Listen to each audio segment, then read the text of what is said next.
khi phá David ta ba nó có trọc pui lâu như thế nó pui mình cần tuộc về về ạ buồn ta cần sáng phá hay is good mình ta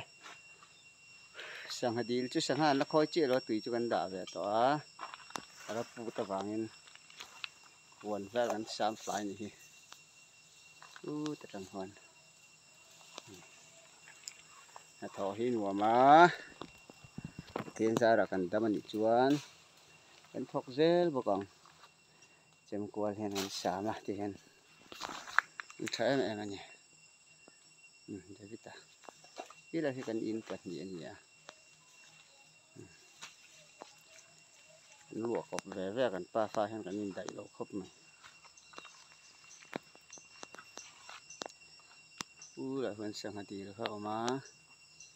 lòng nó hay đôi vọc cho đôi lớn tiếng ha tắm khớp mấy bác à buồn thì có lâu sắm har đâu ạ tụi anh camping thì cần này vàng lòng ball in pastor thế này anh chưa cả along him deuh leka east coast po alo ra min chenesal tuka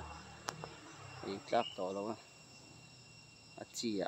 lok to le turin ka the khom ro ta a thon nuam ve ko le kun man nuam ve ko le